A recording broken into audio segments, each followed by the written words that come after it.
चलिए, good evening good evening good evening. नव Bharat classes में आप सभी का स्वागत। हम लोग आ गए मद निषेध का डिस्कशन करने के लिए। जिनका जिनका भी आगे मद निषेध का एग्जाम है, उन सभी के लिए बहुत ही लाभदायक होने वाला ये टेस्ट सीरीज है। साथ ही साथ जिनका यूपी पुलिस है या जिनका जिनका कोई भी एग्जाम हो जिसमें जीएस पूछता है, जीके जीएस पूछता है, उसके लिए भी बहुत ही लाभदायक होने वाला है।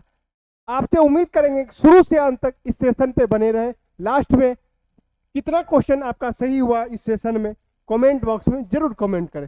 चलिए, हम लोग बिना समय गंवाए हुए बढ़ते हैं अगले क्वेश्चन की ओर। क्वेश्चन नंबर 1 मेरा क्या करा उसको देखिए। क्वेश्चन नंबर 1 को ध्यान से पढ़िए और इसका आंसर प्यार से लगाइए। इसका आंसर क्या होगा तेजी से आप लोग बताइए, इसका आंसर क्या होगा। क्वेश्चन नंबर 1 देखिए, कह रहा है सूची 1 को सूची 2 के साथ सम्मिलित कीजिए। सूची 1 को सूची 2 के साथ सम्मिलित कीजिए। दिया हुआ है ऋग्वेद में उल्लेखित नाम और आधुनिक नाम। मतलब इसका मतलब यह है कि प्राचीनतम नाम नदी का पहले क्या था और वर्तमान नाम उस नदी का क्या है।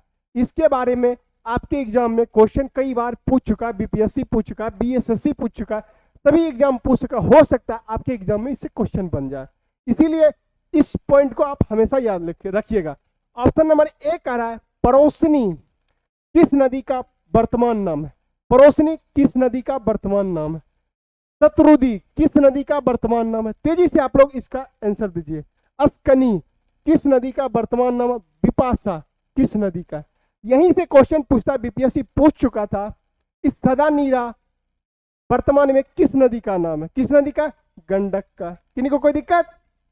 देख, परोसनी रावी नदी को हम लोग कहते थे। परोसनी रावी नदी का ही प्राचीनतम नाम क्या है, परोसनी नदी है। सतलज का क्या है, शत्रुनी।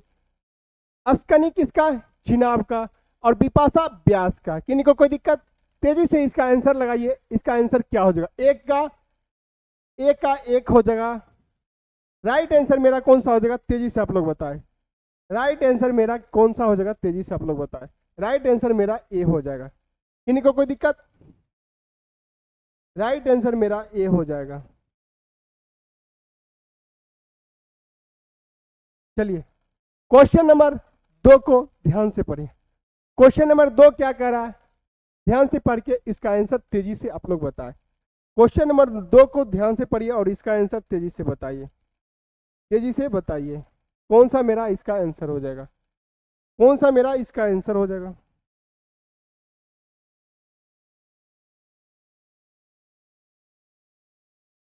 कह रहा कि ऋग्वेद में अधन्य अधन्य शब्द का प्रयोग किसके लिए किया जाता है। अधन्य का प्रयोग किसके लिए किया जाता है ऋग्वेद में, किसके लिए किया जाता है। ये प्रीवियस ईयर क्वेश्चन है या बिहार दरोगा में पूछा गया क्वेश्चन था, या किसमें, बिहार दरोगा में पूछा हुआ क्वेश्चन। किसका नाम है, गाय का। किसका नाम होगा, गाय का होगा। किन्हीं को कोई दिक्कत नहीं दिक्कत, गाय का नाम होगा। चलिए बढ़ते क्वेश्चन अगले क्वेश्चन की ओर। क्वेश्चन नंबर 3 को ध्यान से पढ़िए और इसका आंसर प्यार से लगाइए। क्वेश्चन नंबर 3 को ध्यान से पढ़िए और इसका आंसर प्यार से लगाइए। क्या कह रहा है क्वेश्चन कि शिशुनाग वंश का वह कौन सा शासक था जिसके समय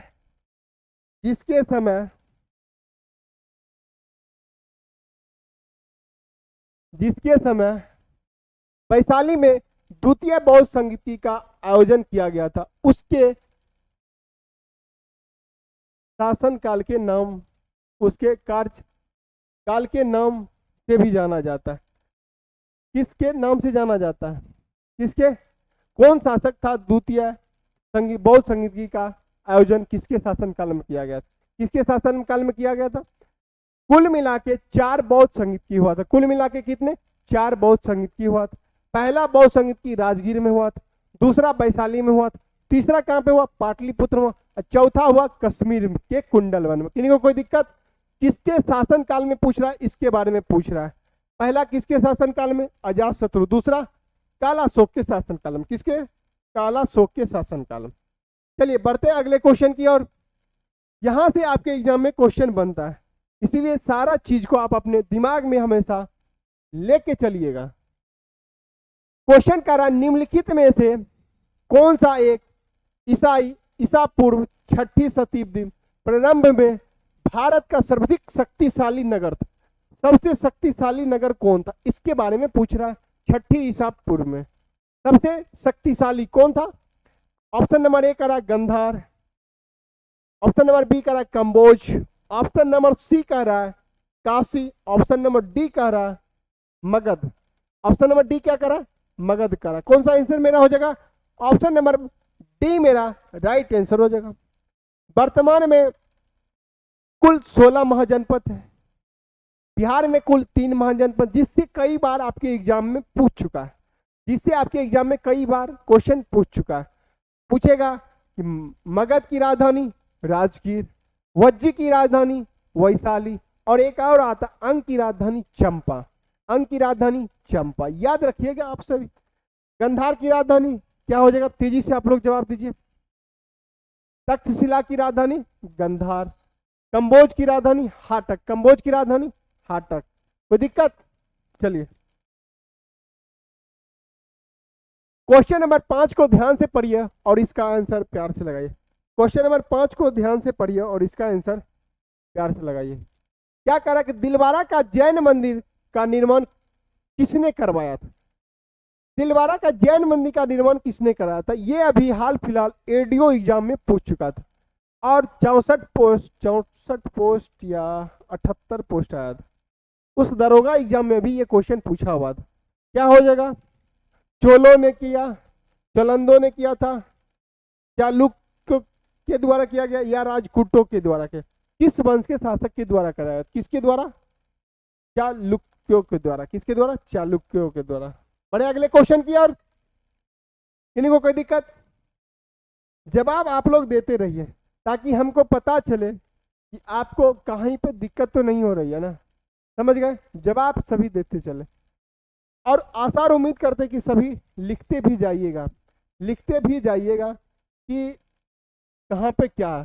हो सकता है ये जो क्वेश्चन सेम पूछा इससे एग्जाम आपके नहीं टकरा, लेकिन हम जो बोल रहे हैं उससे भी क्वेश्चन, वो सब क्या है प्रीवियस ईयर क्वेश्चन है, उससे भी क्वेश्चन बनती है। क्वेश्चन नंबर 6 का रहा है, सम्मिलित कीजिए।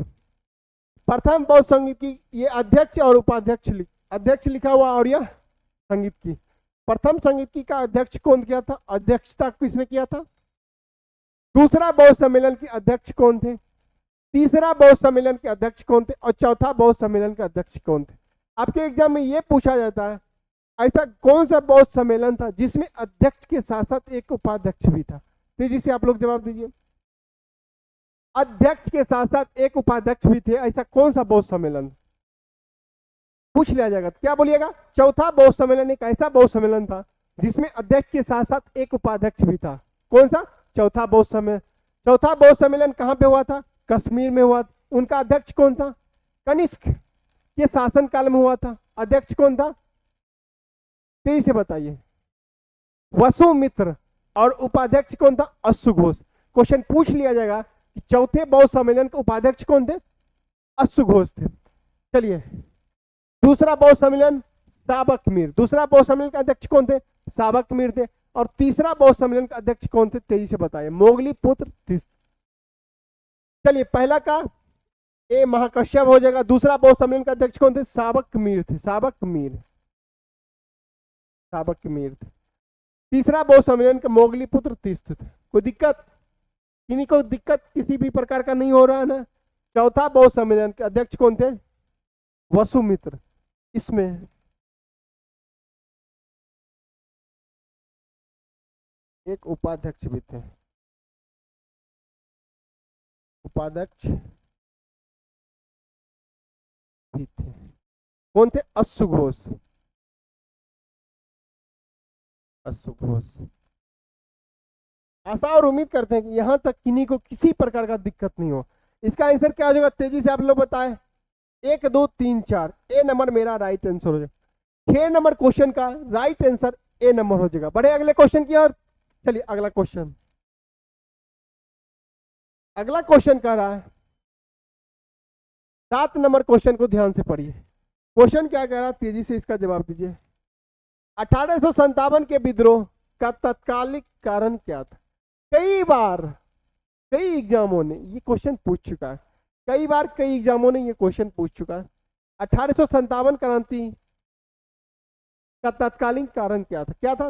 चर्बी भरा कारतूस था। क्या था? चर्बी भरा कारतूस था। चर्बी भरा कारतूस का प्रयोग आरंभ होना, डलहौजी का जबरदस्ती का सिद्धांत, ब्रिटिश सैनिकों एवं भारतीय सैनिकों के वेतन भारी, भारतीयों को ईसाई धर्म परिवर्तन करने का प्रयास। कौन सा मेरा राइट आंसर हो जाएगा? राइट आंसर मेरा ए हो जाएगा, चर्बी भरा कारतूस। कोई दिक्कत? अरे अगले क्वेश्चन की ओर। क्वेश्चन नंबर 8 को ध्यान से पढ़िए। क्वेश्चन नंबर 8 को ध्यान से पढ़िए और इसका आंसर तेजी से दीजिए। क्वेश्चन नंबर 8 को ध्यान से पढ़िए और इसका आंसर तेजी से दीजिए। क्या इसका आंसर हो जाएगा? आप लोग तेजी से बताएं, तेजी से इसका जवाब दीजिए, क्या हो जाएगा? कह रहा कि ब्रह्म समाज के संबंध में संस्थाएं सूची 1 और संस्थापक के बारे में बताइए। तेजी से इसका आंसर दीजिए, इसका आंसर क्या होगा? तेजी से आप लोग बताइए। ऑप्शन नंबर ए कह रहा है ब्रह्म समाज 1828, ब्रह्म समाज के बारे में कह रहा है 1828। क्या यह मेरा राइट आंसर है?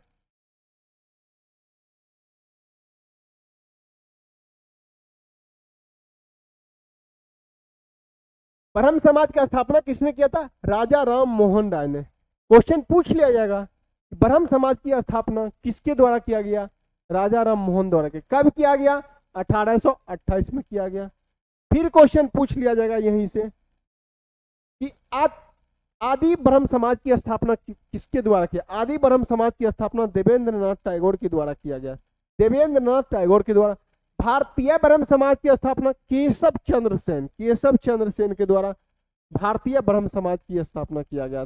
कब किया गया? 1886 में किया गया। साधारण ब्रह्म समाज की स्थापना आनंद मोहन बोस के द्वारा। यहीं से क्वेश्चन पूछेगा आत्मीय समाज की स्थापना किसने किया था? आत्मीय समाज की स्थापना किसके द्वारा किया? तेजी से आप लोग इसका जवाब दीजिए। आत्मीय समाज की स्थापना राजा राम मोहन राय ने। आत्मीय समाज, आत्मीय समाज, तेजी से आप लोग जवाब दीजिए। आर्य समाज की स्थापना किसके द्वारा किया है? आर्य समाज की स्थापना किसके द्वारा किया? तेजी से आप लोग जवाब दीजिए। इसका राइट आंसर 8 नंबर का ए नंबर मेरा राइट आंसर हो जाएगा। किन्हीं को कोई दिक्कत इस क्वेश्चन में? किन्हीं को कोई दिक्कत? नहीं दिक्कत, सबसे बन गई थी। तेजी से आप लोग जवाब दीजिएगा। 9 नंबर क्वेश्चन देखिए क्या कर रहा है। 9 नंबर क्वेश्चन को ध्यान से पढ़िए। 9 नंबर क्वेश्चन कह रहा है नागरिकता, नागरिकता निम्नलिखित में से किन विधियों द्वारा प्राप्त की जा सकती है? किन किन विधियों के द्वारा प्राप्त की जाती है? सबसे पहले ये जानिए नागरिकता की चर्चा हमारे संविधान में भाग 2 में, इसमें भाग 2 में नागरिकता की चर्चा हमारे संविधान में भाग 2 में किया गया। नागरिकता अनुच्छेद 5 से 11 तक में नागरिकता की चर्चा। नागरिकता पे कानून बनाने का अधिकार संसद को दिया गया। नागरिकता पे कानून बनाने का अधिकार किसको दिया गया? संसद को दिया गया। तेजी से बताएं नागरिकता किन किन विधियों द्वारा प्राप्त किया जा सकता? ऑप्शन नंबर ए कह रहा है जन्म के आधार पर, ऑप्शन नंबर बी कह रहा है अनुवांशिकता द्वारा, पंजीकरण के द्वारा, अनुरोध द्वारा। कौन सा मेरा कूट को पढ़िए, कौन सा मेरा कूट सही आंसर है? कौन सा कूट में सही आंसर है? तेजी से आप लोग बताएं, तेजी से बताइए। चलिए, जन्म के आधार पे भी नागरिकता भारत में मिलती है, अनुवांशिकता यानी जेनेटिक्स के आधार पे भी हमारे संविधान में, पंजीकरण के द्वारा अगर पंजीकरण यहाँ का बन गया तो वह नागरिकता दिया जाएगा। चलिए, कौन सा मेरा राइट आंसर है? 1 2 3, 1 2 3 किसमें? राइट आंसर मेरा बी हो जाएगा। बी मेरा राइट आंसर हो जाएगा। किन्हीं को कोई दिक्कत? बी नंबर मेरा राइट आंसर हो जाएगा। बढ़े अगले क्वेश्चन की ओर, समझ गए? पूछ लिया जाएगा नागरिकता किस भाग में? भाग 2 में। कहां से कहां तक अनुच्छेद भाग 2 में? 5 से 11 तक पढ़ते। नागरिकता पे कानून कौन बनाएगा? संसद के द्वारा बनाया जाता है। चलिए, इतना सारा बात आप याद रखिएगा तो आपके एग्जाम में क्वेश्चन छूटने की संभावना 0% रहेगी। क्वेश्चन छूटने की संभावना 0% रहेगी। बढ़े अगले क्वेश्चन की ओर। चलिए, भारतीय संघ में किसी राज्य को सम्मिलित करने का अधिकार किससे है? भारतीय संविधान में किसी राज्य को सम्मिलित करने का, ये मतलब नए राज्य को बनाने का अधिकार किसके पास है? यहां देखिए क्या लिखा हुआ है, राष्ट्रपति होना चाहिए। क्या होगा? राष्ट्रपति। एक नंबर में क्या होगा? राष्ट्रपति दिया हुआ। पता है जहां जहां एरर होता है तो क्या होता है, उस जगह पे हमको लगता है कि उनका फोन आ जाता है, फोन आने की वजह से एरर हो जाता है। 2 नंबर में प्रधानमंत्री लिखा हुआ है। 3 नंबर में देखिए क्या लिखा हुआ है, संसद। यहाँ पे क्या है? संसद है, संसद के द्वारा। और 4 नंबर में डी नंबर में लिखा हुआ है लोकसभा, लोकसभा अध्यक्ष के द्वारा। लोकसभा देख रहे हैं सारा इधर, लोकसभा का अध्यक्ष। राइट आंसर मेरा हो जाएगा सी नंबर, संसद के द्वारा। भारतीय संघ में किसी राज्य को सम्मिलित करने का अधिकार किसके पास है? संसद के पास। ये हमेशा याद रखिए, नए राज्य बनाने का भी अधिकार संसद के पास। इन्हीं को कोई दिक्कत? 10 नंबर क्वेश्चन में बढ़े अगले क्वेश्चन की ओर। अगला क्वेश्चन देखिए, अगला क्वेश्चन कर रहा है 11 नंबर, भारतीय संविधान का कौन सा अनुच्छेद भारत की विदेश नीति से संबंधित है? भारत की विदेश नीति से कौन सा अनुच्छेद संबंधित है? तेजी से आप लोग इसका जवाब दीजिए, तेजी से आप लोग इसका जवाब दीजिए, तेजी से आप लोग इसका जवाब दीजिए। 312 अखिल भारतीय सेवा,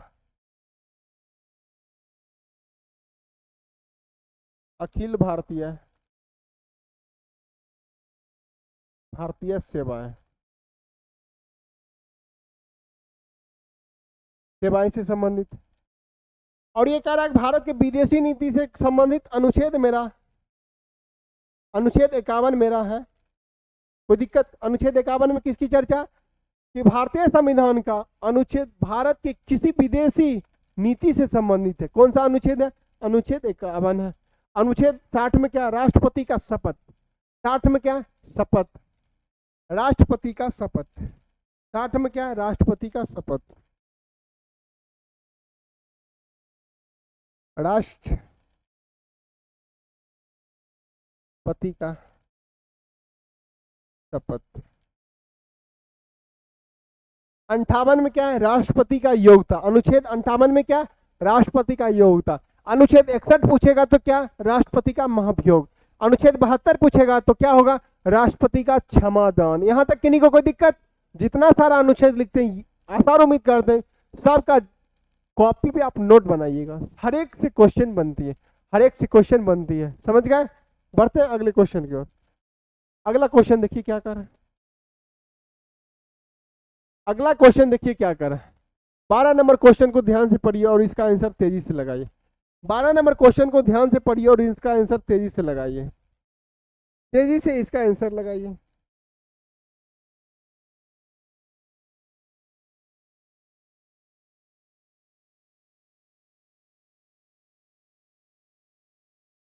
कौन सा हो जाएगा?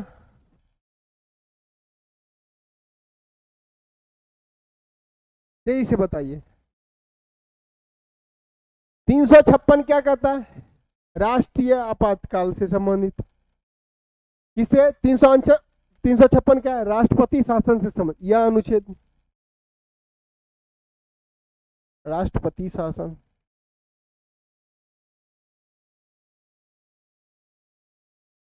शासन से।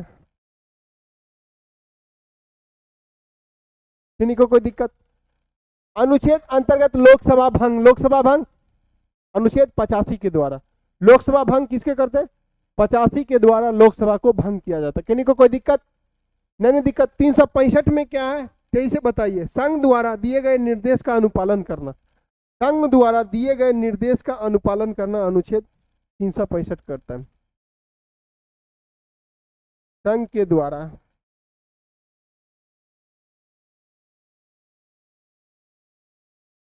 दिए गए निर्देश का पालन करना।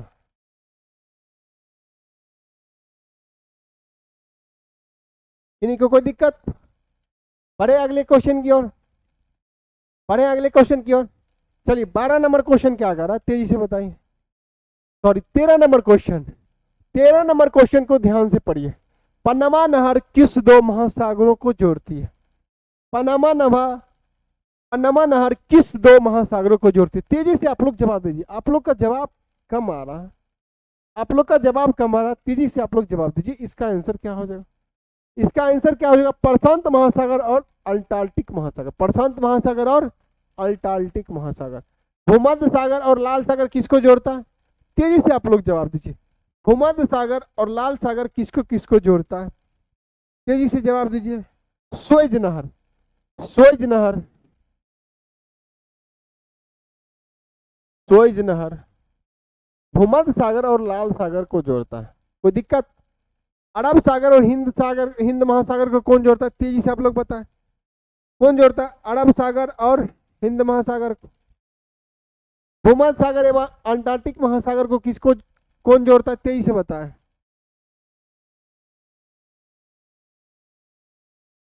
तेजी से आप लोग जवाब दीजिए।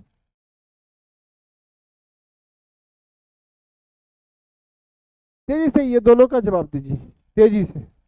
बढ़े अगले। पनामा नहर प्रशांत महासागर और अटलांटिक महासागर, स्वेज नहर भूमध्य सागर और लाल सागर को जोड़ती है। चलिए अगले क्वेश्चन की ओर। इस पॉइंट से आप क्वेश्चन को हमेशा रिवीजन करते रहिए, यहां से कई बार एग्जाम में क्वेश्चन पूछ चुका है। 14 नंबर क्वेश्चन को ध्यान से पढ़िए। नर्मदा और ताप्ती किस प्रकार की डेल्टा का निर्माण करती है? कौन सा डेल्टा का नर्मदा और ताप्ती नदी निर्माण करती है? कौन सा? ज्वार नद मुखी, ज्वार नद मुखी। कोई दिक्कत? ज्वार नद मुखी डेल्टा का निर्माण करती। इसी में ऑप्शन एक लिखा हुआ चापाकाट डेल्टा। चापाकाट डेल्टा गंगा और ब्रह्मपुत्र नदी के डेल्टा को चापाकाट डेल्टा का। क्वेश्चन आपके एग्जाम में कई बार पूछ चुका है। चापाकाट डेल्टा किस नदी के द्वारा बनाया जाता है? किस नदी? गंगा एवं ब्रह्मपुत्र नदी। पक्षीपद डेल्टा, तेजी से बता। पक्षीपद डेल्टा किस नदी के द्वारा? मिसिसिपी नदी, मिसिसिपी नदी।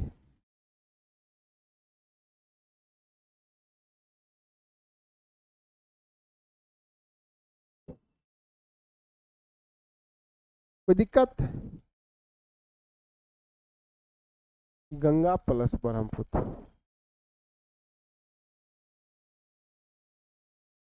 ब्रह्मपुत्र, ब्रह्मपुत्र के द्वारा। बड़े अगले क्वेश्चन की ओर। अगला क्वेश्चन क्या है?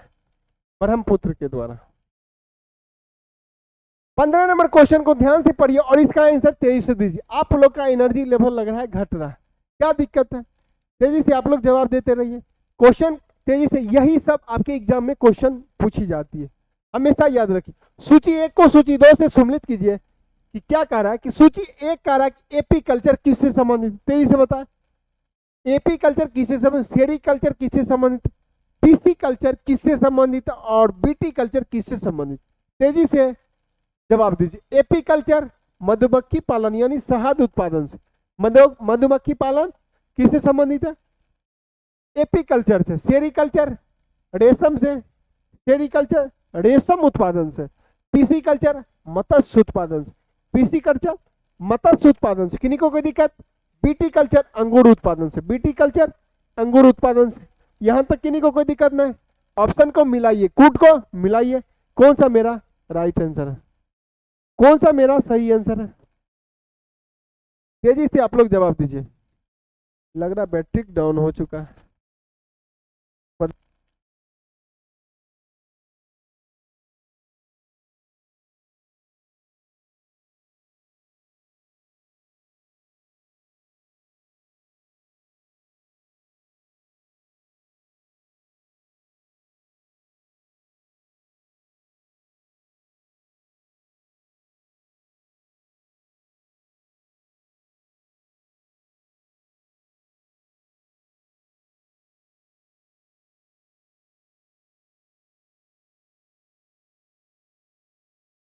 हेलो हेलो हेलो, आवाज जा रही है? अब आवाज क्लियर जा रही है? सही से बता। बैटरी डाउन हो गई थी, बैटरी क्या हुई थी? अब आवाज जा रही है? सही से बताएं कमेंट करके। आवाज जा रही है? चलिए, इसका आंसर, राइट आंसर हो जाएगा एपी कल्चर शास्त्र, यानी एक का दो, एक का दो, दो में, बी और सी दोनों में। उसके बाद क्या, बी का एक, बी का एक भी, पीसी कल्चर यानी चार। मेरा राइट आंसर बी हो जाएगा, बी मेरा क्या हो जाएगा, राइट आंसर हो जाएगा। किन्हीं को कोई दिक्कत? यहां तक किन्हीं को कोई दिक्कत नहीं ना? चलिए बढ़ते हैं अगले क्वेश्चन की ओर। अगला क्वेश्चन क्या कह रहा है, तेजी से इसका जवाब दीजिए। अगला क्वेश्चन कह रहा है, 16 नंबर क्वेश्चन को ध्यान से पढ़िए। क्वेश्चन क्या कह रहा है, 16 नंबर क्वेश्चन क्या कह रहा है, तेजी से इसका आंसर दीजिए। 16 नंबर क्वेश्चन क्या कह रहा है, तेजी से आंसर दीजिए।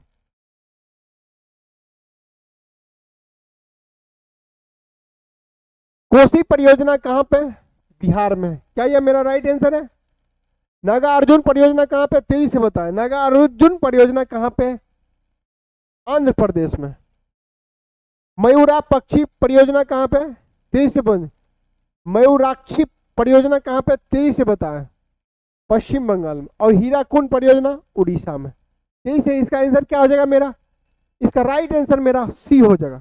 सी मेरा राइट आंसर है। सही है। बढ़े अगले क्वेश्चन की ओर। 16 नंबर क्वेश्चन देखिए क्या कर रहा है। 16 नंबर क्वेश्चन देखिए क्या कह रहा है। 16 नंबर क्वेश्चन क्या कह रहा है, तेजी से आप इसका जवाब दीजिए। Sorry, 17 number question. 17 number question को आप लोग ध्यान से पढ़िए और इसका आंसर प्यार से लगाइए। 17 नंबर क्वेश्चन देखिए, कह रहा कि सूची एक को सूची दो से सम्मिलित कीजिए। सूची एक को सूची दो के साथ सम्मिलित कीजिए तथा सूचियों के नीचे दिए गए कूट का प्रयोग कर सही उत्तर का चयन लगाइए। कूट का प्रयोग कर सही उत्तर का चयन लगाइए। कौन सा इसका सही उत्तर मेरा होगा? तेजी से आप लोग इसका जवाब दीजिए। सूची वन में शिखर लिखा हुआ है और सूची दो में पर्वतों का नाम लिखा हुआ है। सूची वन में शिखर लिखा हुआ है, सूची दो में पर्वतों का नाम लिखा। अनायमुडी, अनायमुडी की सर्वोच्च चोटी किसकी है? अनायमुडी किसकी सर्वोच्च चोटी है? तेजी से बताएं।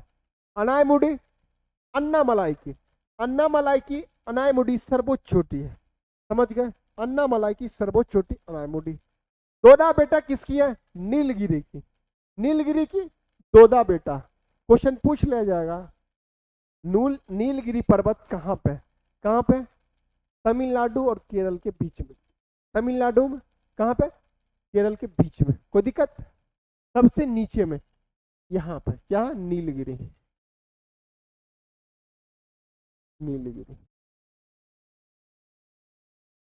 कोई दिक्कत? चलिए, धूपगढ़ी किसका है? धूपगढ़ी सतपुड़ा पहाड़ी का। सतपुड़ा पहाड़ी की सर्वोच्च चोटी क्या है? धूपगढ़। सतपुड़ा पहाड़ी की सर्वोच्च चोटी क्या हो जाएगा? धूपगढ़। गुरु शिखर किसका? अरावली। गुरु शिखर किसका? अरावली की। गुरु शिखर किसका? अरावली की।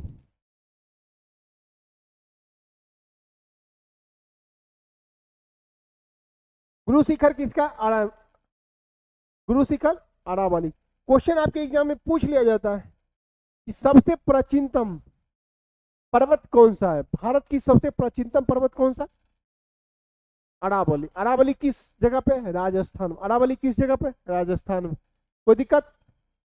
इसका आंसर क्या हो जाएगा? तेईस से बताइए। अनायमुडी का 4, यानी कि 4 नंबर। सी और डी दोनों में 4 नंबर दिया हुआ।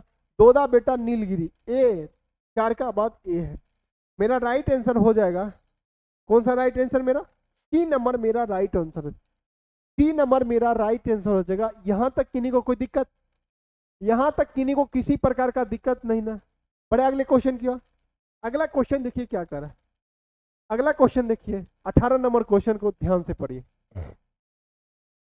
18 नंबर क्वेश्चन को ध्यान से पढ़िए और इसका आंसर तेजी से दीजिए। नीचे दिए गए दो स्तंभों में राज्यों का नाम और वहां अवस्थित न्यूक्लियर रिएक्टर के नाम दिए गए और सही मिलान का विकल्प में क्या है? विकल्पों में सही मिलान क्या है? तेजी से बताएं। कौन सा?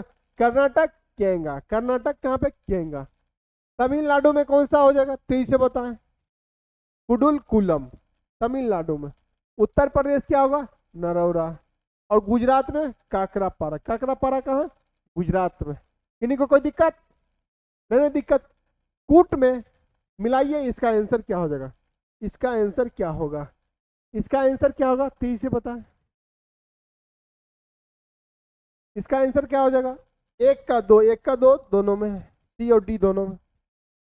बी का 4 भी दोनों में, सी का 1, सी का 1। राइट आंसर मेरा सी नंबर, सी नंबर मेरा राइट आंसर हो जाएगा। किन्हीं को कोई दिक्कत नहीं ना? यहीं से क्वेश्चन पूछता है, रावत भाटा राजस्थान में, राजस्थान में कौन सा?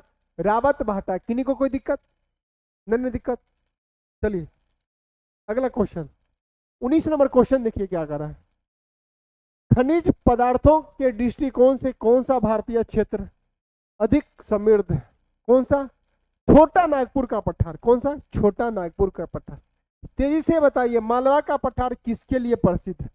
मालवा का पठार किस क्षेत्र के लिए प्रसिद्ध है? तेजी से बताएं, तेजी से बताइए, मालवा का पठार किस क्षेत्र के लिए प्रसिद्ध है?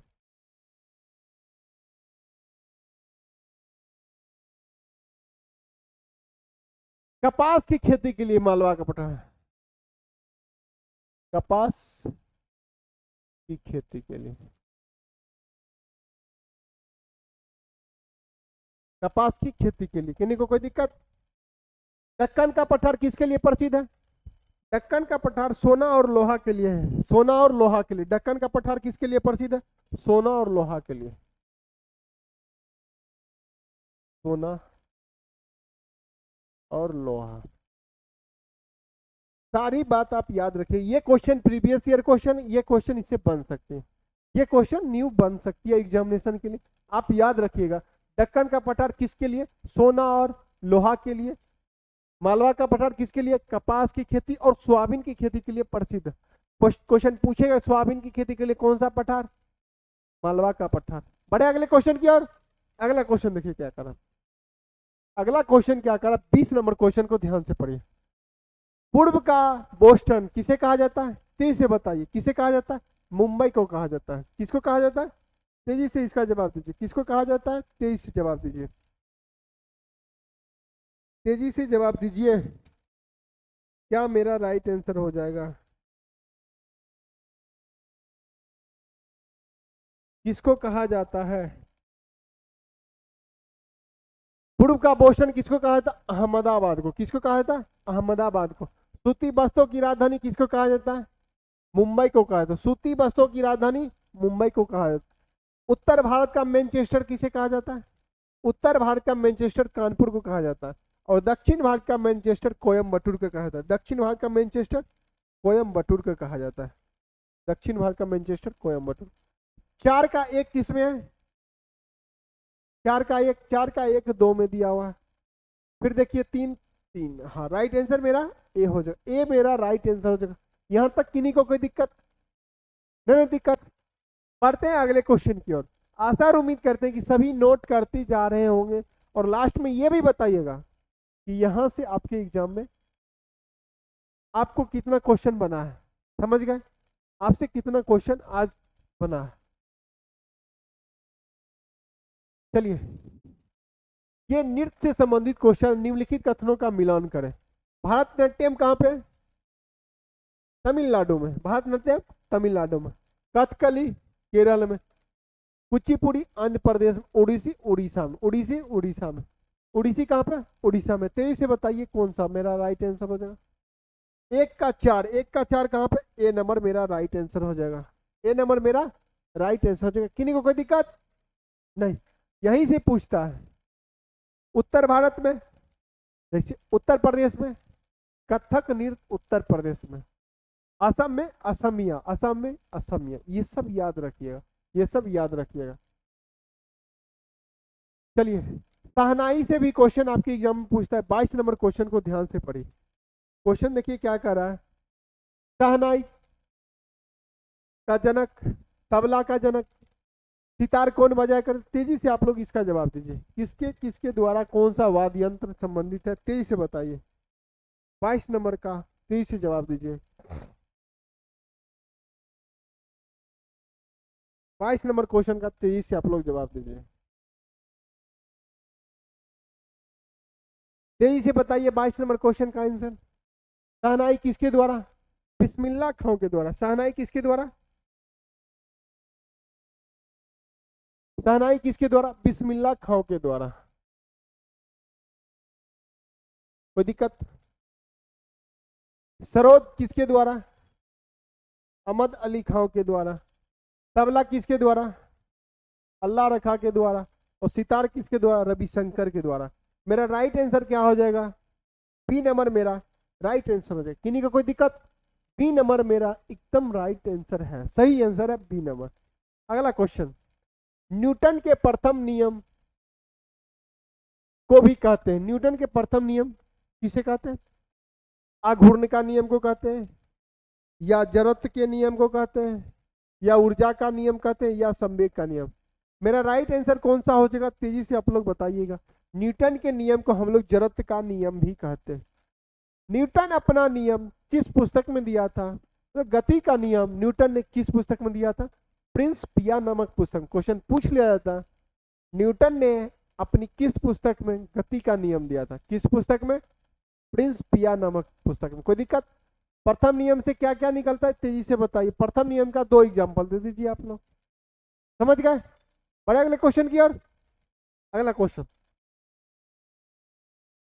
24 नंबर क्वेश्चन को ध्यान से पढ़िए और इसका प्यार से आंसर लगाइए। जब प्रकाश किसी तरंग वायु कांच से होकर गुजरती है तब कौन सा परिवर्तित प्रभावित होगा? कौन सा प्रभावित होगा? तरंग दैर्ध्य या क्या आवृत्ति है? आवृत्ति, आवृत्ति एवं वेग, क्या यह प्रभावित होगा? बी नंबर ऑप्शन कर रहा है केवल वेग तथा आवृत्ति होगा। 3 नंबर ऑप्शन कर रहा है केवल तरंग दैर्ध्य तथा आवृत्ति होगा। और डी नंबर ऑप्शन कर रहा है कि केवल तरंग दैर्ध्य तथा वेग। कौन सा मेरा हो जाएगा? 3 नंबर मेरा राइट आंसर हो जाएगा। आपको पता होना चाहिए आवृत्ति कभी भी नो चेंजिंग होती है। आवृत्ति कभी भी नो चेंजिंग होती है। प्रकाश की आवृत्ति कभी भी चेंज नहीं होगा। ठीक है, बड़े अगले क्वेश्चन की ओर चलिए। अगला क्वेश्चन 25 नंबर क्वेश्चन का रहा है, कथन एक खतरे का सिग्नल लाल रंग का बनाया जाता है। खतरे के लिए लाल रंग का प्रयोग किया जाता है। सही है मेरा कथन एक। बी नंबर कथन आर कह रहा है कि लाल रंग का प्रकीर्णन सबसे कम होता है। लाल रंग का प्रकीर्णन सबसे कम होता है। क्या यह मेरा सही है? तेजी से आप लोग बताइए, तेजी से आप लोग बताइए इसका राइट आंसर क्या होगा 25 नंबर का। तेजी से ऑप्शन नंबर ए को पढ़िए, ए तथा आर दोनों सही है तथा आर ए की सही व्याख्या कर रही है। बी नंबर को पढ़िए कि ए तथा आर दोनों सही है परंतु आर ए की सही व्याख्या नहीं करती। यहाँ पे नहीं लगा हुआ, याद रखिएगा, नहीं करती है।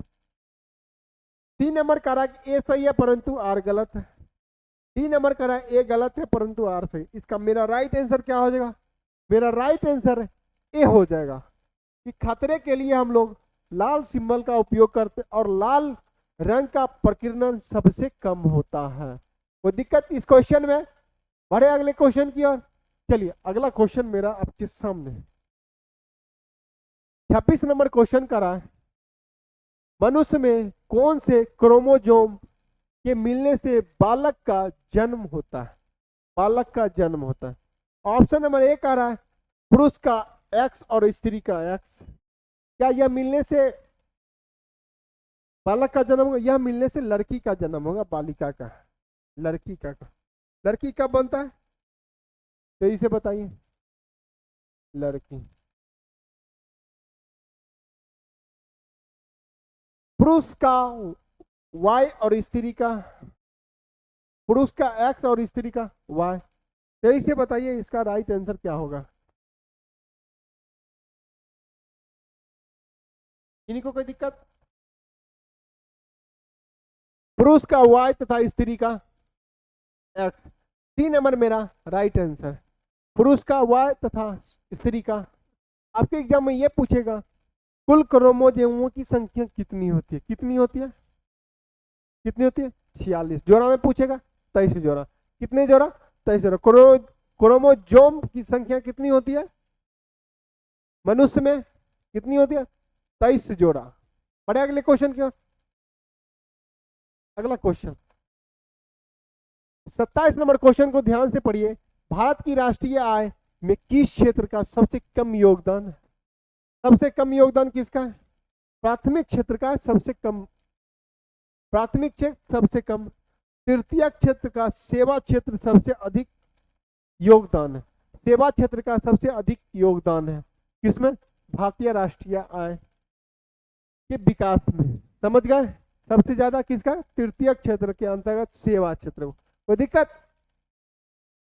पढ़े अगले क्वेश्चन की ओर। अगला क्वेश्चन कह रहा है,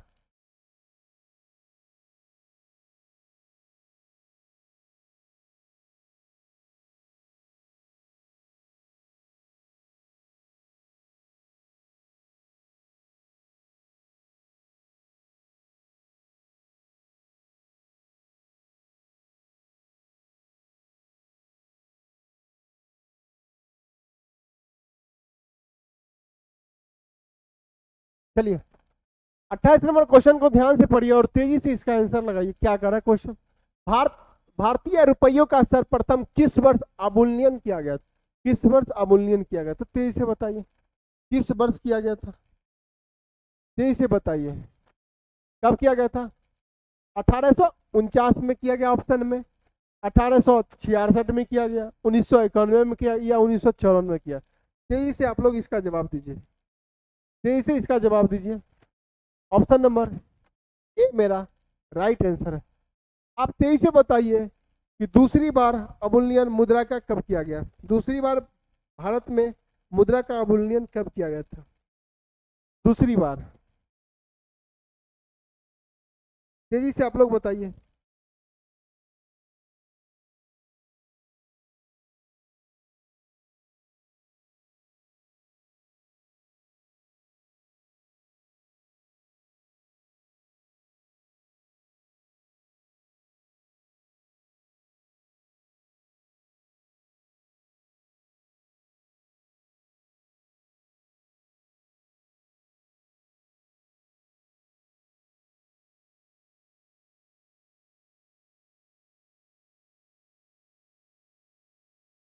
दूसरी बार 1966 में और तीसरी बार 1992 में।